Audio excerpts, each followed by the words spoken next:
Hello, and welcome to another weekly live stream where you get to watch me write bugs in real time. Without too much preamble, let's go ahead and get started. Let's thank the patrons. Teamwork makes the dream work. It's nice to know you guys are out there pulling for me, so thanks. And then all you members of the Discord, I also appreciate that you're there. Before we just go ahead and get started, I guess. Alright, so let's get rid of this stuff.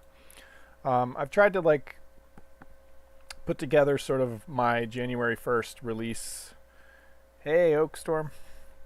I've tried to put together sort of my January 1st release, sort of minimum viable product for quest giver NPCs. Right now, all the AI is hard coded to be Gafen, the little bird guys running around. So I need to code in some switchable AI behaviors, basic NPC behavior, stand around, walk around, maybe go home, come out, something. I don't know, basic, so that they don't walk around and try to eat food off the ground like the Gafen do. And then as far as giving the quests out, I need to be able to search for nearby landmarks, near, medium, and far, to give different quest types. Have a dialogue that the player can interact with to get the quest. Some object to get, either, just some kind of MacGuffin that you have to go fetch for the guy. Simple fetch quests. They're like the dumbest kind of quests, but they're one of the easiest kinds to write, and they are sort of the foundation of every other kind of quest. So even if, he lost his favorite pet and you had to lead his pet back, it's still using sort of the same framework as, your standard MacGuffin fetch quest. That I actually thought would be an interesting one where, he lost his favorite Gafen and you have to go find it in a cave somewhere and get it out, because you'd have to build the way for the Gafen to get out of the cave. And but that's a more complicated thing coming, maybe later down the line. So you have to be able to come back and say, I finished the quest, or I can't finish the quest, or whatever. Maybe we'll have a map marker for the quest. It depends on how well I think that the NPC can describe where it is. I prefer not having map markers, at least initially, so we can see just how hard the quests are, especially since there's no monsters to fight or anything. Really, just finding the thing would be the only part of the quest, and so giving a map marker kind of makes it too easy. We'll need eventually, to make it not kill my server, we're going to need AI level of detail, because if there's going to be one quest giver in every town, I need to be able to turn them off when nothing is near. Right now we've got all this debug text that spits out. I would like to be able to add a debug setting to turn that off and on. I don't want to turn it off forever because it's kind of useful. And then to even generate the NPC, I want to detect the players approaching the town. I don't want to necessarily have to generate the NPC in every town we generate while I'm generating the towns, because there are a lot of towns already generated. And if the player never visits there, there's no reason to have generated the NPC there. Eventually, towns will be sort of fleshed out with at least a population, at least notionally. But that doesn't mean I would generate the NPCs and all their quests until the player got closer to them.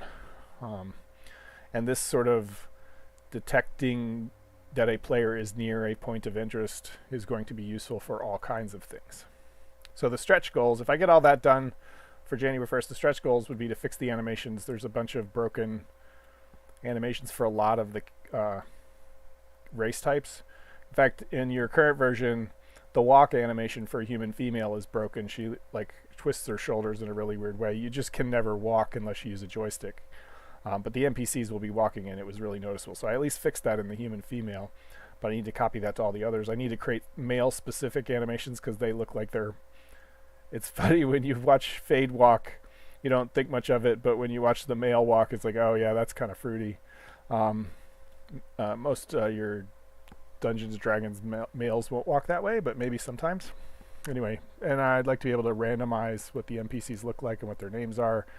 Have the text that they say appear in the chat bar like regular text, look a little different.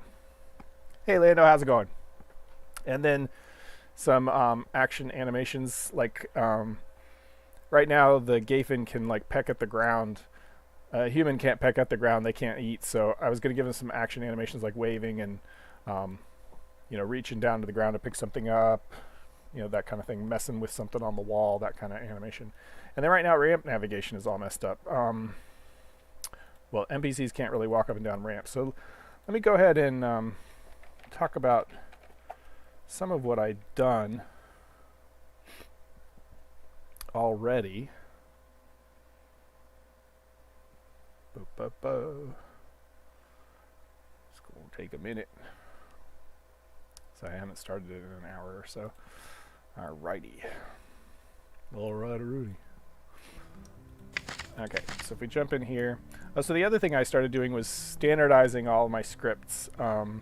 The Mythruna scripts are going to be more complicated coming up just because we're going to have a lot more of them as I started to add new objects and behaviors and things. And so I started sort of writing a scripting document on how to do Mythruna game scripting, which is sort of for me at the moment, so that as I find alternate ways to do something or things that don't make sense, I can standardize them and then document them so that I know how to do it. And that way I don't cut and paste the wrong code sometime and keep doing the same dumb thing over and over again when I already know it's not the best way. So this is going to be an evolving document. Right now I'm the only audience, but eventually that will be for any of you looking to mod the game and add your own scripts for objects and NPCs and things. Alright, so let me jump in the game here.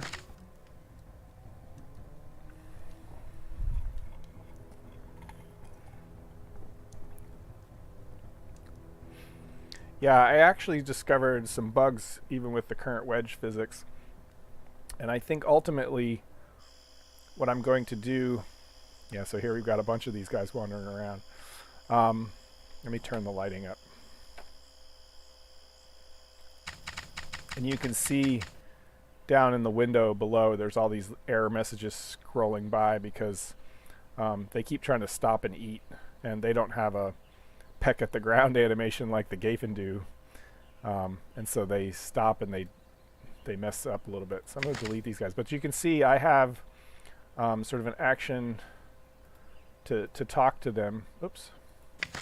And so some tests, yeah, hello world.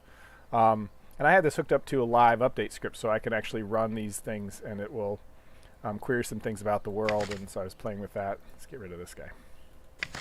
So these guys will time out. Yeah, okay, those guys timed out. Let me go back to my test area. I think I have it called return. Actually, let's mark this as settlement. And actually, I should be warping.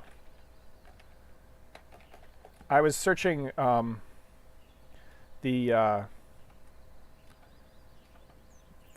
is the settlement? I walked away from it. There it is.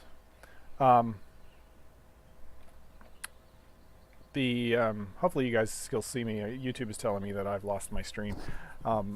My oldest child, she's down there running a D&D game, streaming that too. So I'm competing for network bandwidth tonight. So hopefully you guys are still on. Anyway, this is just a random settlement out in the middle of nowhere. And when I was looking at the code that goes around and looks for different points of interest, I was just going around and looking at the ones to verify that it was accurate. Oh, good. It's good to know. So let's return to the town. Warp to return. Okay, so this is our standard area where we were doing all of the these, and by the way, smooth animations still working. I went ahead and let them go full 60 frames a second instead of chopping them up. So it's creating a lot of network bandwidth to do this because of the way it opens and closes. But it occurred to me that that's no worse than when a player picks one of these up and drags it around. That is also updating as fast as the player can sort of turn around. So I think this is going to be okay. I had it at 20 frames a second and it was noticeably choppy. So all that's working. I created this test area over here to put things to see if we sort of to play with the different ramps. Oh, I got animations kind of working if you're sliding down the mountain. There's some speed detection that's got to happen but you can kind of see she's trying to animate instead of looking, like just standard default pose. The thing is, I discovered, yeah, it does look like a skate park. I did think about a half pipe when I did this. But I had discovered, I was making an area to see if the Gayfin were able to walk out over these lower ramps, and then I created higher ramps. And one of the things I discovered was that these half ramps here, you just kind of move right through. These wide wedge blocks, they think that their collision is in the wrong place, so it thinks that the ramp part's back here, but then when you're in, it thinks you're in, and it just pushes you through the side. So these over here, basically the ones that the solid side faces north or the faces east are fine. It's the one where the solid side faces south or faces west that it breaks like this, and you just go shooting through. So I'll have to fix that. But it was occurring to me as I was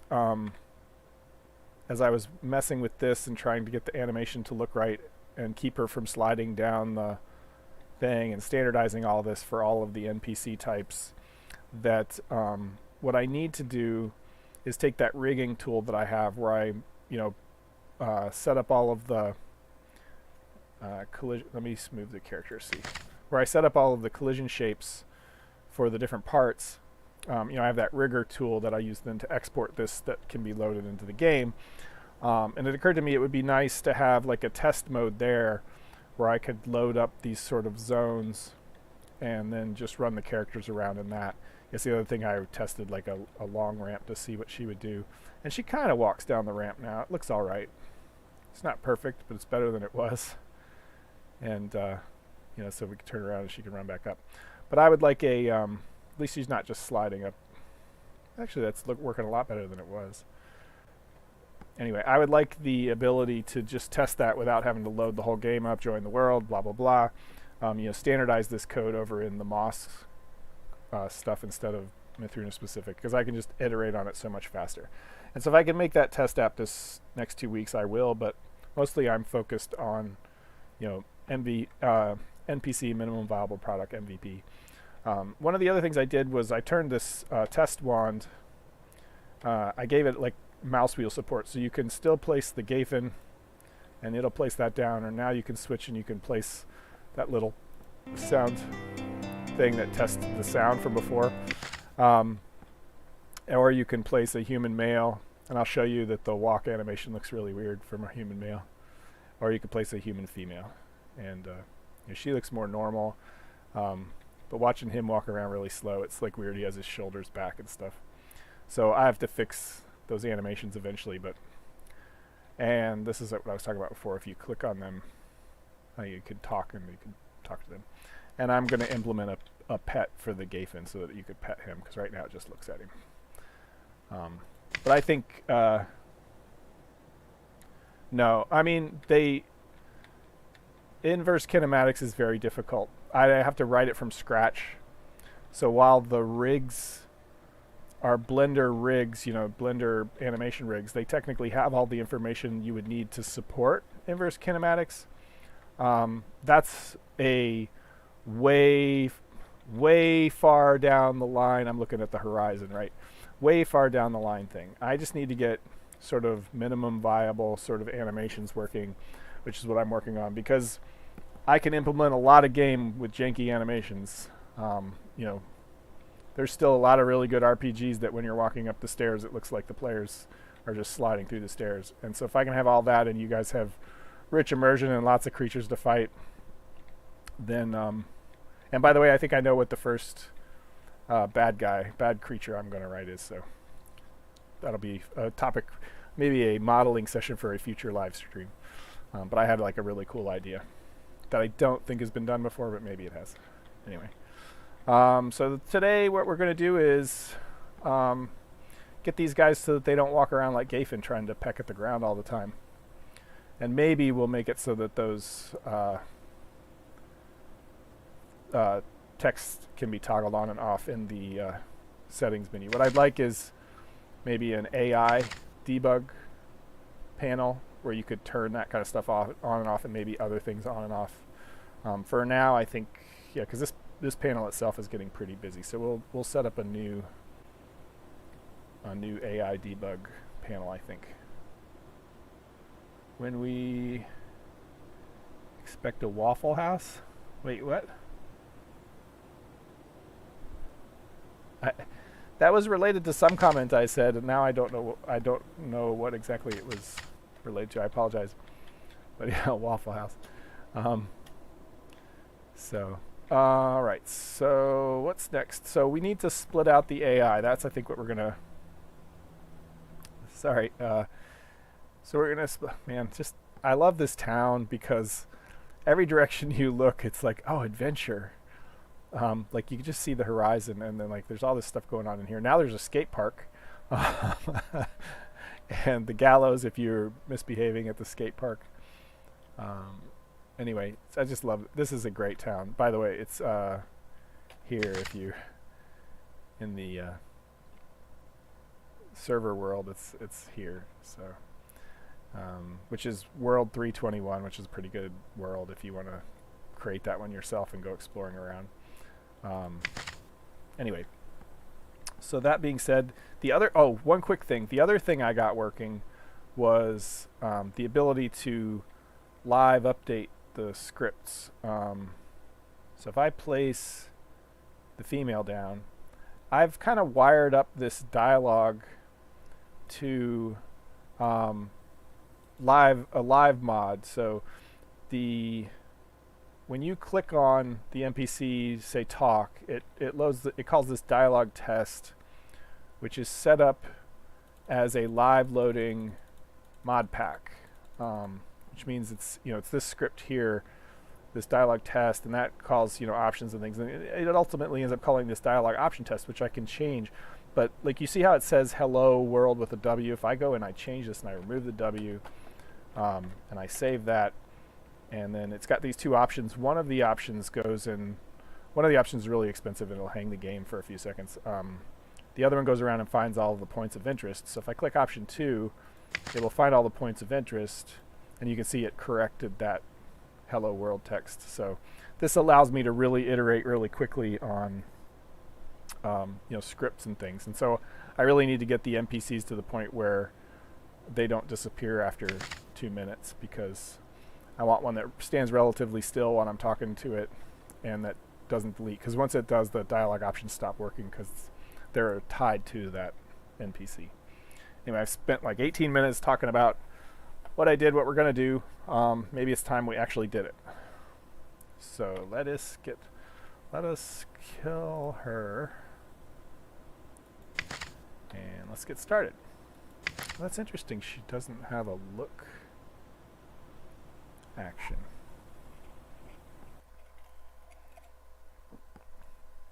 I'm not sure why that is. Did the NPC, it doesn't say it has base object, which base object should have the look. Yeah, so it's an NPC. It's a new object type I created to have actions on. It's got the talk action, which can do different things. And you see I already support like the dialogue user interface. I just need to like write some more convenient dialogue API. It's probably enough to do the questing though. The base object has a look, so maybe I just missed it. Anyway, that's neither here nor there. All of this is working fine. I have apparently done something I didn't need to do, which was I have this agent type. So here's where I create the different objects for that wand. It has different modes that I've set up. You can see modes: sound, human male, human female, Gafen, which I have like apparently an inconsistent spelling of. I have to look at my notes. Everywhere since I've saved a model, it's been called this, but in the AI it's actually called spelled with an I at the end. But anyway, here's down where we actually can do the modes, and that's where we create that little sound tower thing for testing directional sound. This is where we create the Gafen, and you can see I've got this spelled wrong. But I think that these don't actually do anything. Like I have them all set the same. But let's just change them. Trying to keep my server log open. If you see me pause for a second and hear like a key click, that's what I'm doing. So let's go ahead and create those different AI stuff. I'm going to also turn this no longer into a player runnable action. Basically, when you're creating types and you give them a capital letter, no arguments, like this is a action that does not have a capital letter and does take arguments, and so it will never appear in one of those right-click action menus. This is for use internally. Like if you were to drag an object, it tries to call this to move it, and that makes this non-draggable, so you can't pick up an NPC and drag them around. Whereas this one, talk, has a capital letter and no arguments, which means when you right-click on it, this will be one of the actions that shows up. So these are all sort of internal use actions. When it had the capital R, you could right-click on it and reset the default appearance. But now that's actually called when I create them. See, I run that action. Oh, got to change the... That would have been a bug. Trying to be fancy. Okay, so we create this agent type basic NPC Gayfin, but I looked at the, brain code that we wrote some time back. I think I did as part of a live stream. In fact, I can get rid of all of these now.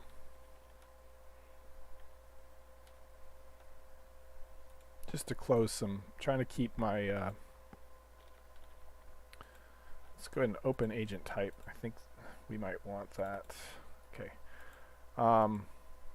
Yeah, so here's where I was starting to write a world API to query things about the world. But I think we'll keep all of the AI stuff open here. So sometime back, I think we created some of that AI in one of these live streams. But we've got the agent driver, which is what actually controls their movement. And I don't know if there's a system that sets up the brain for them, but I think it's all hard-coded in here. When they change the agent type, there might be a system that calls change agent type.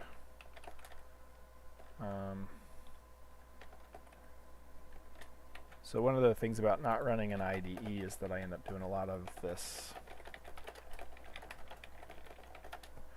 and searching for things like this. Agent driver, agent system. So there is an agent system. It does set the agent type. Let's make sure it's not doing anything else. So last week we talked about there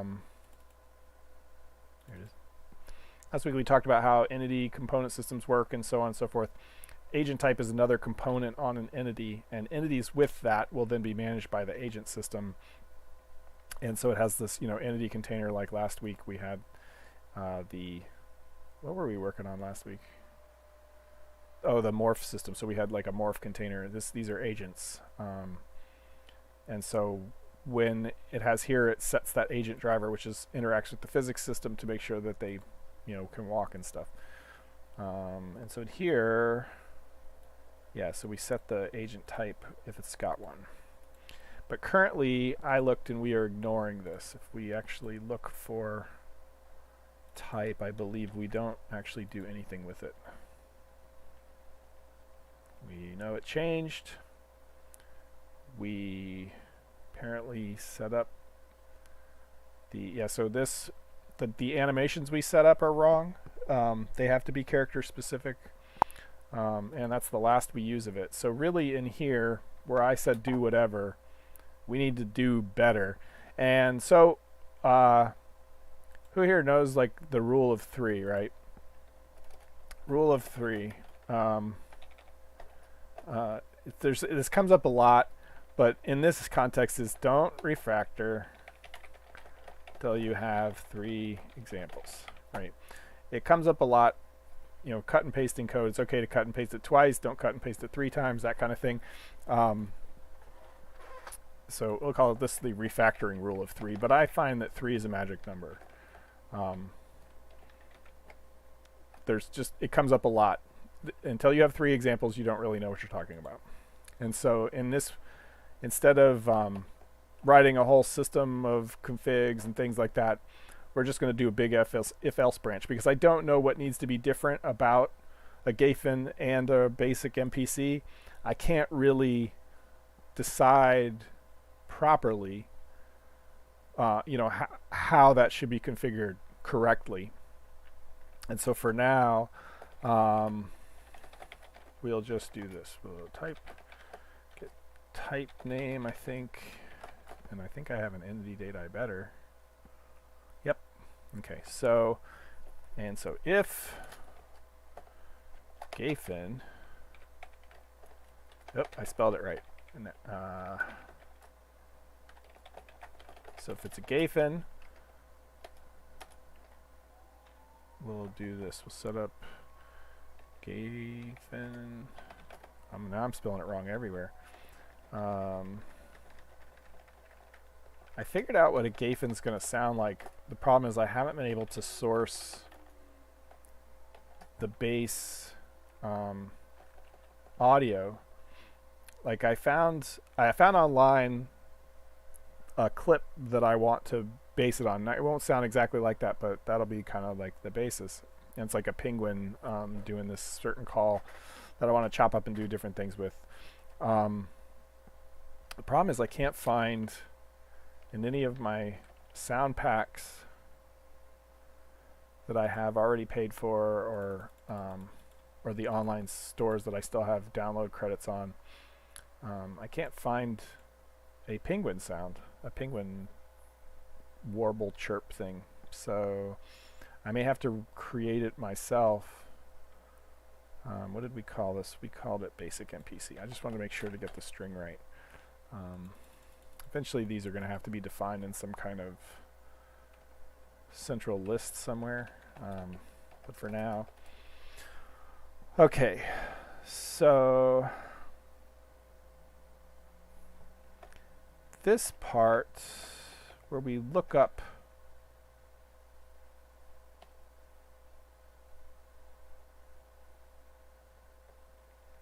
we can still look up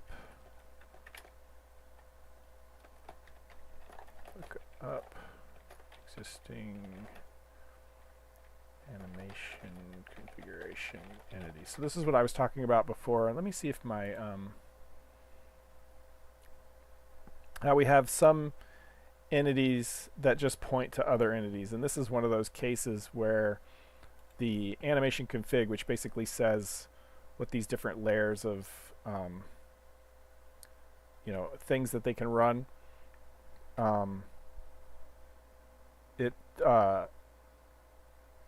it's an entity that points to the actual entity, because you can have more than one animation config,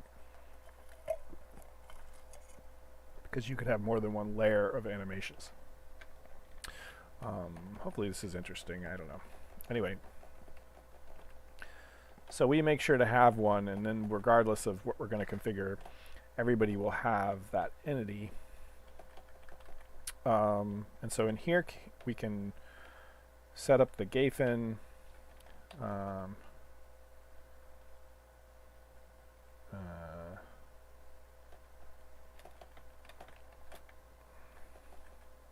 Yeah, I don't need that comment anymore. Okay, so these two things we will need to set up.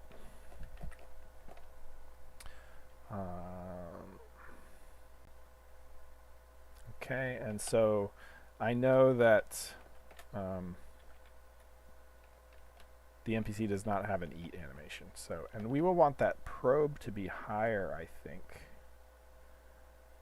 The probe is this imaginary sphere that sticks out in front of the character, and if they detect that something's colliding with that probe, they know they should turn when they're doing their wander.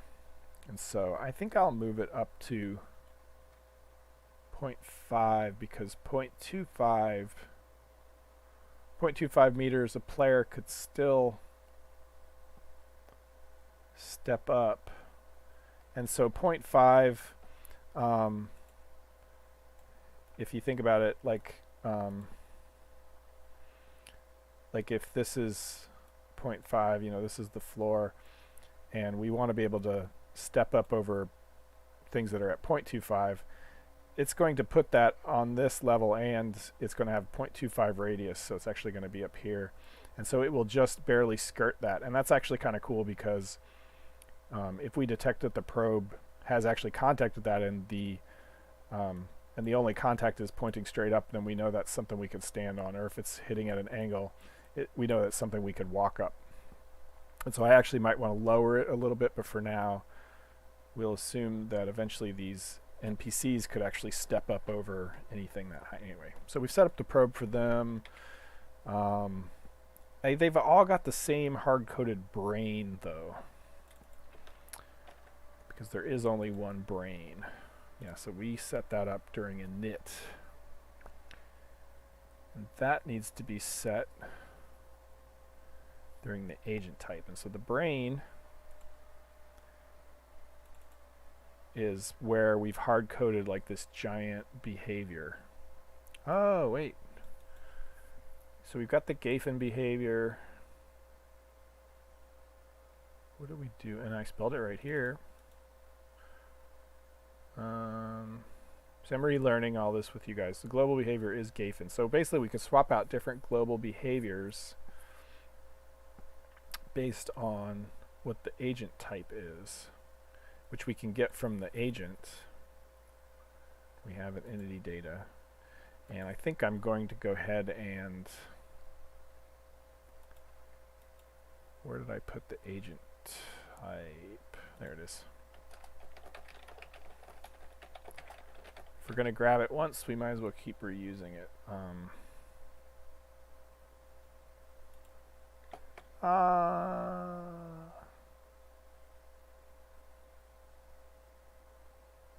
Yeah, so what we'll do...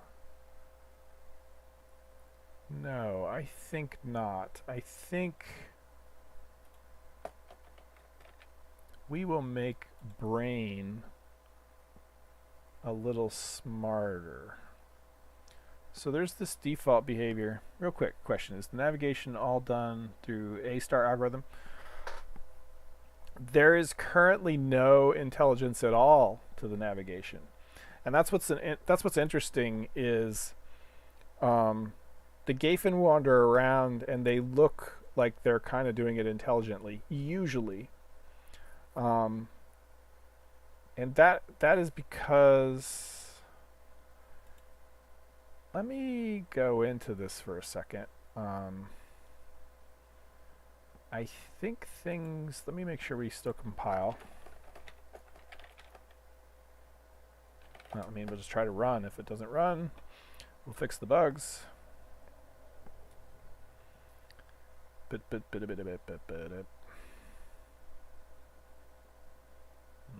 Blah, blah, blah, blah, blah. Okay. So... Let's, what we'll do is we'll make a little maze for our Gafen, or we'll find someplace. Yeah, we'll figure something out.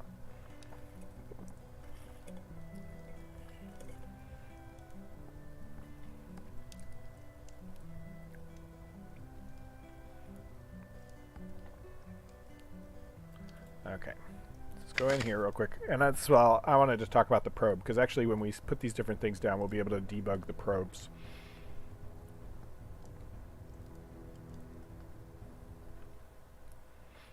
Yeah, and maybe that's what I'll use to show you guys what I'm talking about. It does kind of look cool when it pixelates in like that. Okay, there's a bunch of tile manager stuff. I need to clean up that logging, I think. That's a lot of logging. Okay, it's nice it's daytime. Let me find some place we can start with where we don't have to. Okay, so there's some knee-high blocks here. Okay, and let me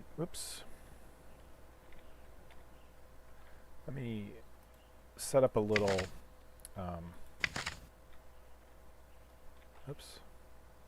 Like while I'm on here I do stupid things. Like I can't think straight sometimes. The let's make some wrong button. See? That's what I'm talking about. Yeah, cobble's fine. Beam down is fine. Okay, so let's put this there. I've been trying to leave this village as natural as possible, but I've been gumming it up so bad.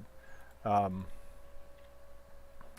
so meow, meow, meow, meow, meow. Okay, I'm just kind of can't talk. Just trying to kind of create some obstacles to keep them in here, though they may still find their way out. And I'm gonna.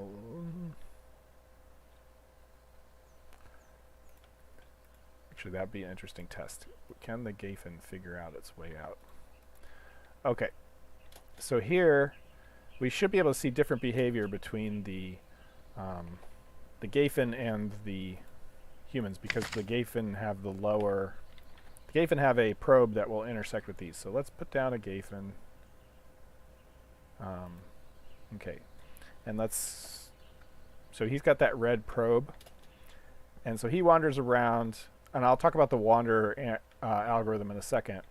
But when he detects something at that probe, of course you've got to start with it, he automatically turns.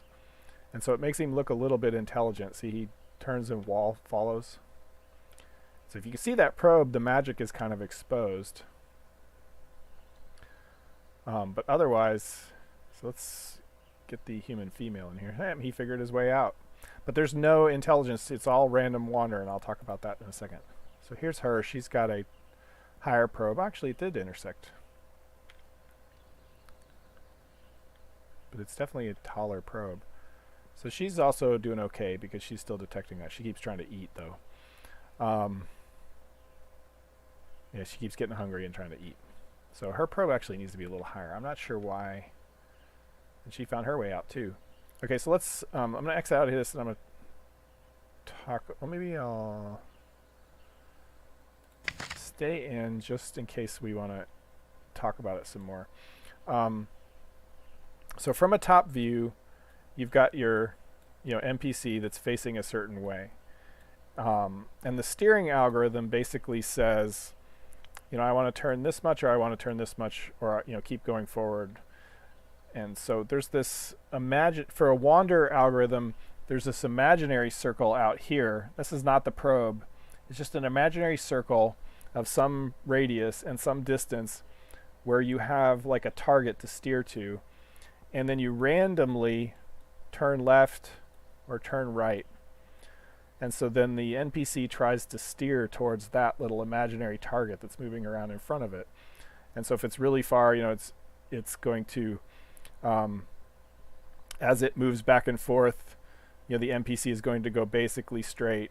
If it's way over here, as it moves back and forth, the NPC is going to look more chaotic as it tries to turn more and less left and right. If it's over here, it tends to stay right, or it tends to stay facing left, and so on. And so as they wander around, there's this imaginary, target moving in front of them, and you can kind of imagine it in a way. Yeah, so this one's just, if they didn't stop to eat, you could imagine it. So now that slid around the other side, and now it's in the center somewhere. So it's kind of cool. It makes them look intelligent, even though it's a stupid, simple algorithm. Eventually, yes, A star. It's a really long way to get to your question. But they've been surprisingly intelligent. In fact, the Gafen will find their way through mazes and things randomly. Cornfields, they find their way through cornfields with no intelligence at all. And so I think that's a good sign, because if you give them even a little bit of intelligence, more than that, it's going to look cool. For NPCs, obviously, I got to do A star. If I want, if I want the NPC to walk from a house to over here, it's got to do some kind of at least global A star and then local A star to figure out.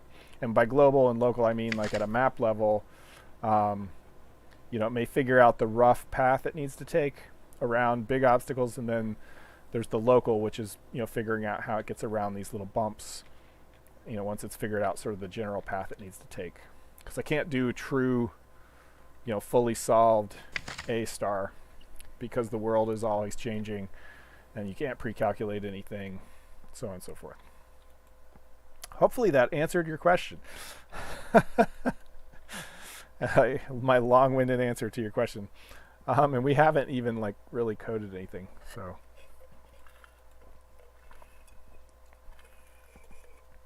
Okay, so that's the Gafen behavior. I think what I'll do is, to the brain, I will say set agent type, and I'll give it a name. And let's go ahead and pass it the level.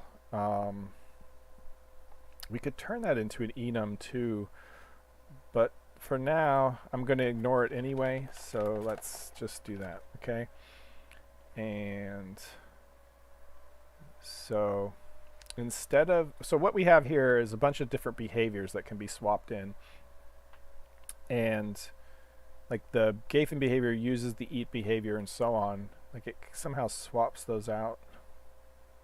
Yeah, so it has like, it's like a hierarchy of behaviors. If you think of a behavior tree, it's similar to that. I tend to get, I don't want to say confused, but I like state machines. I like behavior trees. I can't decide which one I like better. And if you take either one of them to extremes, they become themselves. I don't know if you know much about behavior trees or state machines, but they overlap a lot in a very strange way, and I can't decide which parts I like and which I don't. So I end up going back for, anyway, the default behavior starts out, it's just idle. He just stands there goofing around. And then there's the global behavior, which is sort of what we start out at, and then the current behavior. So when you start, I believe the global behavior is the current behavior. Let's see. Oh no, that's right. The global behavior is what happens when there is no more specific behavior. So that's behavior tree-like in a way, and state machine-like in a way. So what we will do, and this whole hunger, lonely thing is specific to this Gafen behavior, so we might move that inside at some point. This again, when I have more than one, I will know where state needs to live. And so for now, I'm just kind of lumping it all together. We've got the global behavior, which is what the defaults to when there is no current behavior. And is default behavior even used? So, okay, so if the current behavior is null, we set it to the default behavior, otherwise it's the current behavior. Okay. And then the global behavior gets updated. Okay, so that's what it is. The global behavior is updated all the time. That's sort of the base brain. There's a current behavior which can, override what the regular behavior is potentially doing. And so the global behavior exists in order to catch events and do different things. I've been addicted to... That's okay. All right, so let's quickly create a... So we've got this. I'm still going to hard code this for now. Gafen equals type, then global behavior equals Gafen. And eventually that'll be in some, well, these will all be externalized. I want to make sure that that's a, so this, we have to move this out.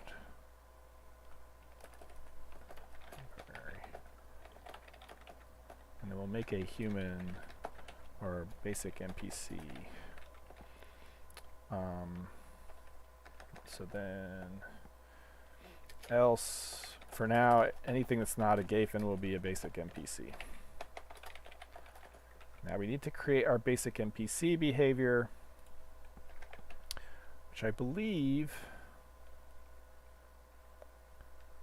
I'll just cut and paste this for now.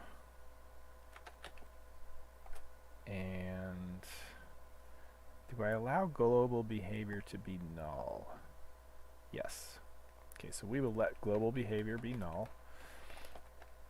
And so we will create a behavior for basic NPC. All right, so we're not going to flock. The Gafen have a behavior where if they're lonely for too long, they try to find another Gafen or a player, and they'll run up to them. That's the flock. But the basic NPC does not need to flock, and so we can delete all of the flock stuff. We are not going to eat yet, and we are not going to do any of this lonely stuff. In fact, I think then we end up just doing nothing, but that's okay. So where does the wander behavior come from?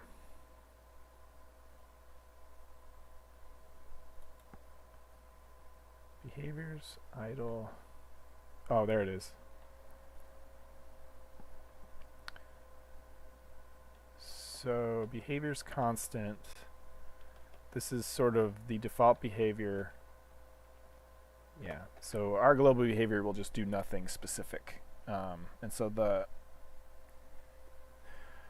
all right, let's check and see if that's true. Oh wait, there's one other thing I think we can do, and that is, where do we set the name? Because perhaps we can change that. That's what causes the text over the, this bit. Okay, so behavior name.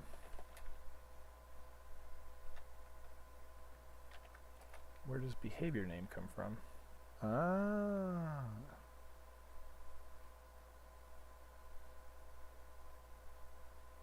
Okay.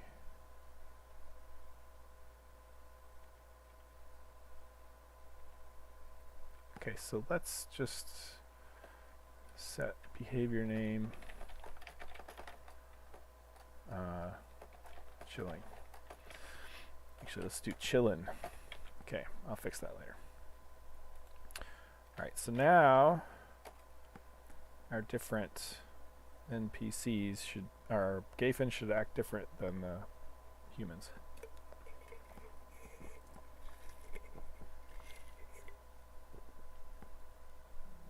What is Palia? Palia. This little heart is really annoying because it blocks the text. Okay, like I have to and I don't think dragging this open will change it much. Well, I can, but it'll still cover things up.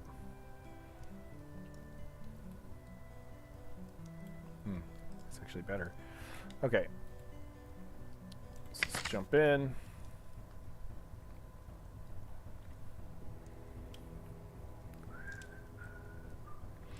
The other cool thing is that both of my kids are out of school now, so I get to sleep in the mornings.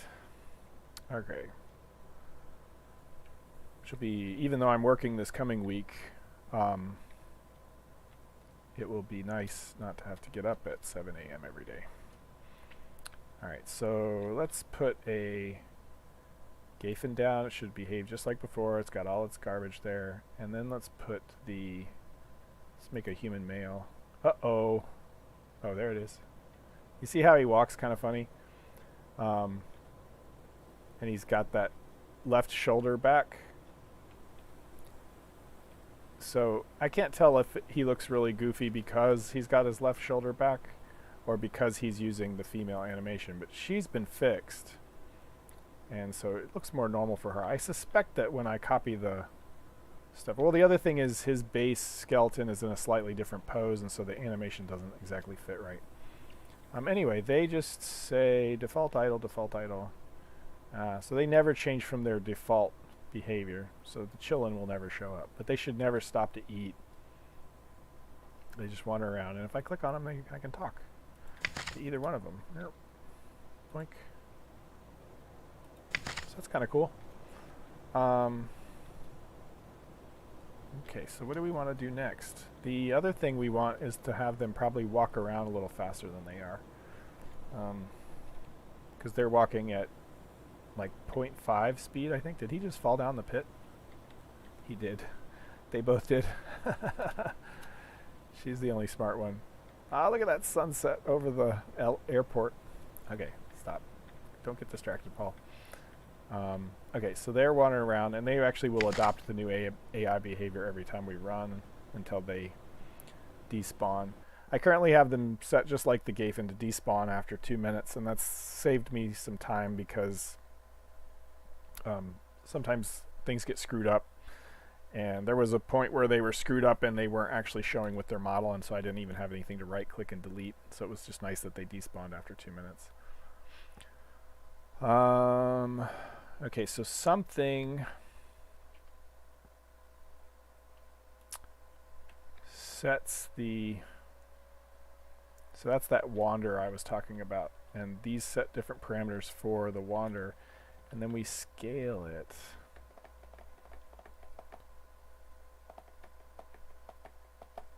But I thought we did something over here too. Steering primitives. Okay, near contact avoiding steering. Steering primitive. What do we do with this though? Don't think we actually use that.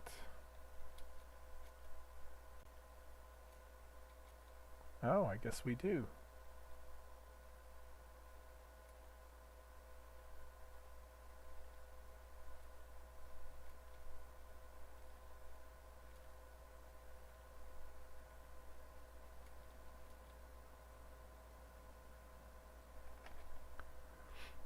But then how does the...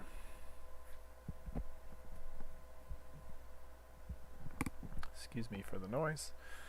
An itch near my headphones.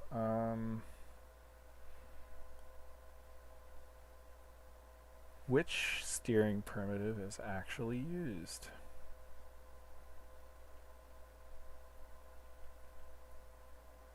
Oh. This one is because it's set by the brain. I bet if we said set steering. Yeah. So they set in different ones. Oh, that's the only time.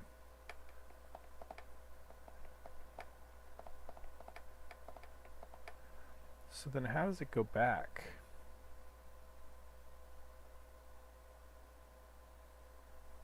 Never sets it again. Starts to eat and stops. That's fine. Then how does it go back?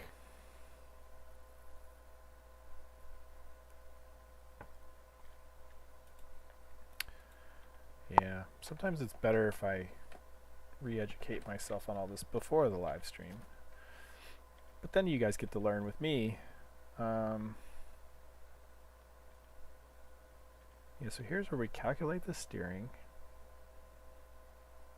and use that.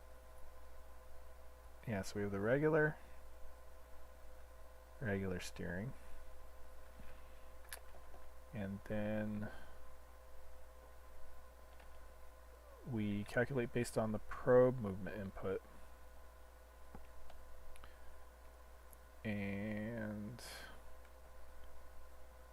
yeah, so there was something we used to do if we were blocked. And so then we take the movement input. Oh, that's interesting. The player does not use a rig animator, but it probably should. That's what selects the animation for the mob. That's still hard-coded in the player stuff. So how do we ever start walking again once we're eaten?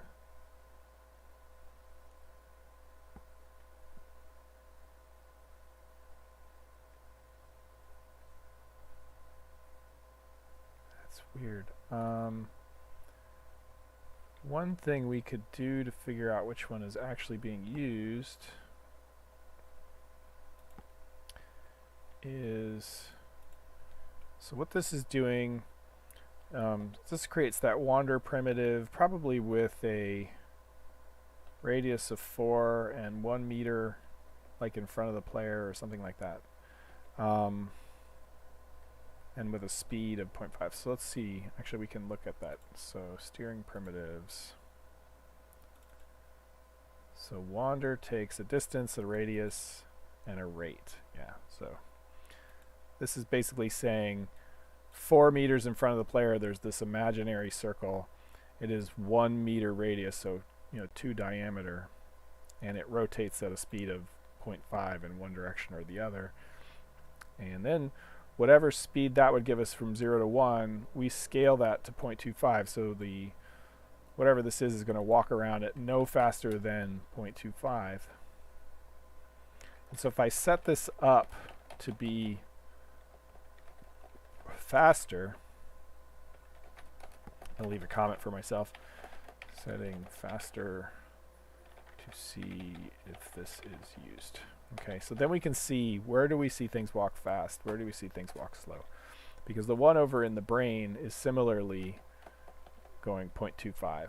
And I'm not sure which one, I'm not sure how it ever gets set back.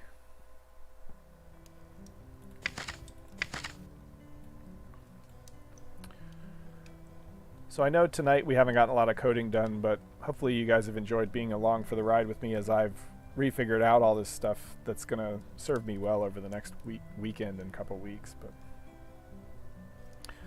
oh, blum, blum, blum, blum.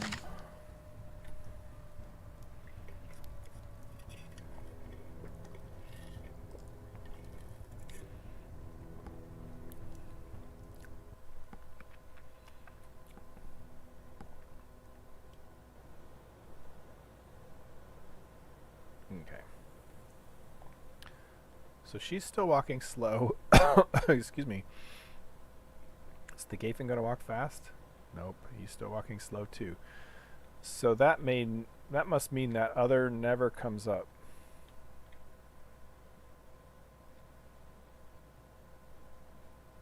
Right? In theory, we can be sure of all assumptions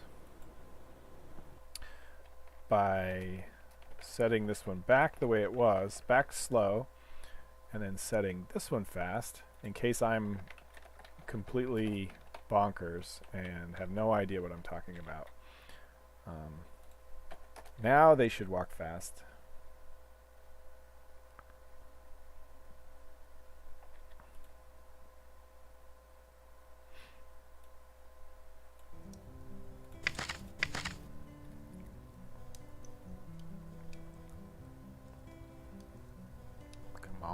Load the world. Eventually I'm going to have to work out how to pre-compile all these scripts, because basically that's what it's doing. It's compiling all of the Mythruna scripts, and there's going to be more of them someday.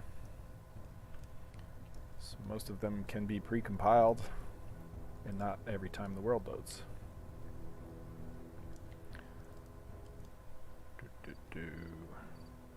The mod packs support that more or less. There's a bunch of pre-wiring that happens in some of the scripts, and I'm not sure how to do that for a pre-compiled script. The base includes that includes. Yeah, so he's trying to go super fast. That's why he's. Yeah, so they're running super fast. See, that's their run animation when they have their little wings flapping. And so if I switch over to Fade, she's walking pretty fast too. In fact, her animation is all messed up.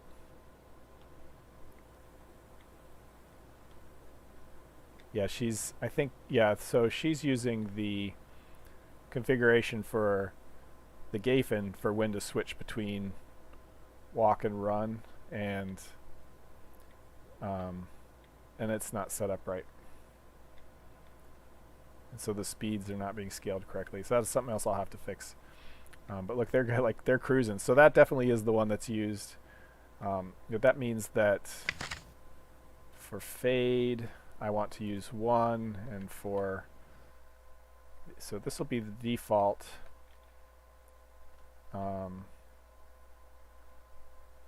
And then where is default behavior used?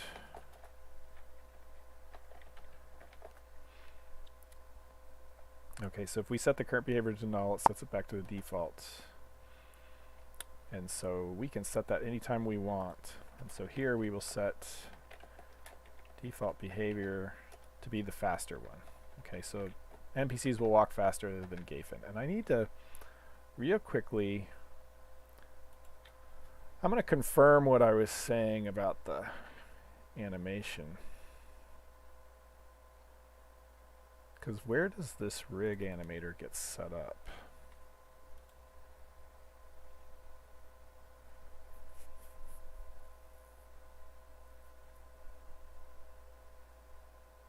If it's an animation rig, then set up the pump. So maybe I'm wrong about... Whoops, wrong one. Although the rigid body mover, what's this guy?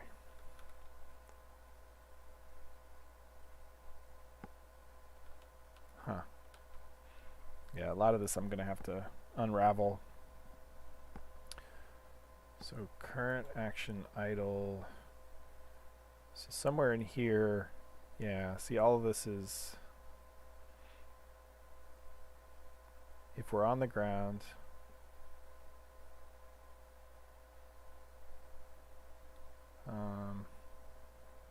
if we're not on the ground, we're falling or flying, and so we set the run. And so see again, fix me. These are reusing run for something that shouldn't be used for. Yeah, and so see, these are all hard-coded for Gafen, and even the scaling of the... So this is something I need to parameterize, and that's why the human NPCs were walking funny. So this is another thing that needs to be swapped out based on configuration. And the thing is, I actually have configured this in the rigger.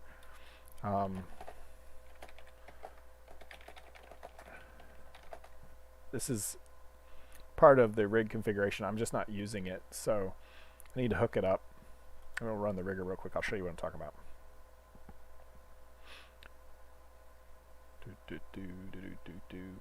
So let's load the, yeah, it's human remail. I never noticed that until recently. So she's naked. So yeah, so there's this movement stuff. Yeah, it plops this stand in. I can't turn it off, and that's the unfortunate thing. I really wish I could. But so that's her physics collision shapes. And so we've got these different things. So at idle, she starts walking up until speed 2, and then she starts jogging. And actually in the real game it's like 1.8 and something. I tweaked it and I just haven't changed it here. But so I can set her speed. So when she's walking slow, you can see her feet touch the ground properly, and she'll kick this ball with her foot. Oh, it's going to kick out. Yes. Then, and as she speeds up, you know, she looks like she's walking normal. And then as we hit 2.0, she'll start jogging, or a little after 2.0, she's jogging. And there's supposed to be a run that happens a lot, because if we go up to like her normal run speed is 6, and if we go up to 6, it's like the jog animation no longer works, because it's supposed to be, jog is supposed to be the transition between walk and run, and I've never set it up. I've never actually implemented the run. So if we go back to 0, whoops, it's not letting me. There we go. And so let's load a different rig. Let's load the Gafen, and I'll show you. I think I set the Gafen up. Oh, it's got the wrong. Oh no.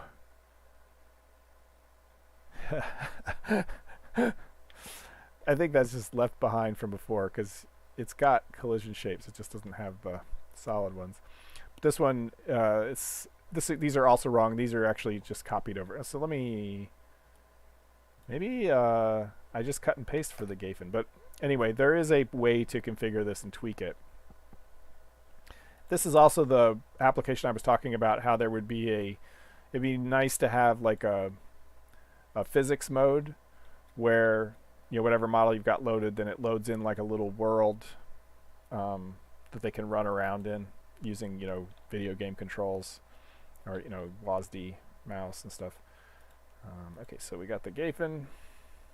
We can actually turn off the armature. Oh, it was off by default. Okay, so movement. Okay, so there's the Gafen covered up in its collision shapes. And okay, so it did load them, and these actually are what I'm using here, 0.7. And yeah, but I'm dividing everything by 0.7, and that's something I can't control here. There's a funny, maybe that's what the scale is. At any rate, if we start walking, we can see that it walks okay with its, like the feet look okay with the ground. And then as soon as it goes over 0.7, it'll start doing its hopping, fly, run animation. And so then if it comes back down, it just starts walking really fast. And so this is how I define those parameters, and I should just be using them in here rather than hard coding them everywhere. And I should flip the player to use those too. So that'll be one of my near-term things. If we go back to the list, not that, but this. So what we did was we started this one. And what I was just talking about was we also started this as well. And so what I was talking about before was fixing the animations, essentially. So they're a little screwy. And then later adding action animations and so on. So all this should make a little bit more sense now. I hope to get this done this weekend and this started. I actually have that query that I was talking about. So let me show you that real quick before I sign off. And I'll start doing my closing messages while I bring up the app here. So my days, most days are chopped up into small chunks. Like I get a half hour here, 45 minutes there to work on something. And some days I'm just killing time because I know, well, I got this thing coming up in 20 minutes. There's no reason to get anything started, and so I'll play, Sudoku or Minesweeper or something just to kill a few minutes. And some days I'm trying to cram every 5 minutes I can out of anything, and I'm, looking at the clock trying to get frantically code something or frantically, finish this picture before I have to step away, and then I'll come back to it. I'm looking forward to coming back to it. If you are working on creative projects or any kind of project in your life, I hope that you can find that kind of energy, that if you only have 15 minutes or 20 minutes to work on something, that you're trying to see how much you can cram in and not just killing time until it's time to go to do the next thing. I hope that you can find that, because I always feel better. I get more exhausted faster, but I always feel better when I can. Anyway, let me go ahead and delete her. So anyway, I hope in your creative endeavors you get that excitement where you're trying to cram every 5 minutes you can into something. There we go. Because that's sort of the way I've been the past few days working on this. I like one more thing, and I'm looking at the clock going, oh, we're going to be 5 minutes late because I've just been one more thinging it all over the place. Okay. So I hope you guys are actually still here. YouTube says I've got 5 concurrent viewers. I hope so. So let's click on her.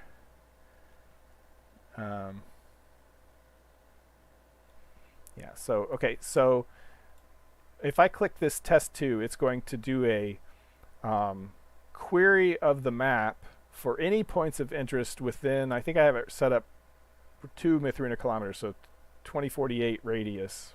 So anything within about a little more than half a day's travel.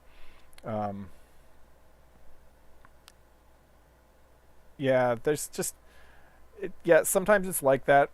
I try to leave things in such a state where I can just jump back in, like the finish the 5 more minutes, and 5 more minutes, and then I try to leave another just 5 more minutes thing that I didn't get done, but is obvious when I come back. Yeah. Again, larger, I agree, larger time steps. So anyway, I clicked that step 2 and it ran the query. And so it's telling me all these points of interest. If I go over here, I should be able to grep for them. So basically it did a 2048. I can spend 10 to 20 more. Yeah, I mean, that's true too. Anyway, I've been in this mode lately where when I'm asked to do something in 20 minutes, I'm already started, and rather than just kill time, I just try to cram in as much as I can before I step away. So anyway, it looked at all these points, so it found like cliffs, points of interest, settlements, and things. The next thing I want to do is, so this is querying the base generator for features, which haven't actually been turned in. Like, I don't know here what I actually generated there, whether it was a temple or a grave site or a little hut. I have no idea what isolated point 1 is. It could be one of many things. And so the next thing would be to use this information to query that section of the world for the things that were actually inserted into it, the buildings that were inserted into it, so I can turn this into what was actually generated at runtime. And that'll be the trick, because like settlement is really vague. Settlement could be it's going to be a 2x2 area of some number of buildings, usually one building and maybe a well or a garden or something, but knowing what type of settlement it was, how many buildings there were there, that's useful for quest generation. Knowing which type of, whether it's a temple or an abandoned hut or just a grave in the ground, before I give you a quest to go there, I need to know what it is. So that'll be the next step of this, is translating these into what was actually generated at that spot in the world. But I was pretty happy to get this working, and it only takes 177 milliseconds. Actually, is she still around? Nope. So it only took 177 milliseconds. Sometimes it takes less than that. I think. Yeah, 27 milliseconds that time to figure out all that information. Anyway, so it's kind of cool. I think that's where I'm going to stop it. I hope it was informative or entertaining. And for those of you who use my voice to fall asleep, I hope it was soothing. I'll go ahead and bring up the closing screens. There will be a live stream next week. And when is... Yeah, so I'll do one on the 22nd and I'll do one on the 29th. And I'm off from, I can't remember, 21st through to the 2nd, I think. And so all that week I'll be working on Mythruna and doing family stuff. It's Christmas. All right, so let's go to the thank you screen. Thank you so much for joining. I hope you have really productive times in your own creative efforts, and I hope you find that extra time just to kind of get started and keep working on them. You also get that week off. Well, I'm taking the week off. I had like 2 floater holidays left, and I'm taking vacation time, so I can take that whole week off and work on Mythruna and do family stuff, but mostly Mythruna. And I will see you guys next time. Thanks for joining. Again, if you haven't clicked the video you like, click like. If you're not subscribed, go ahead and subscribe. Upper left corner is, well, normally that's over here, right? The upper left corner is where you can download the game, and so on and so forth. So thanks. Catch you next time.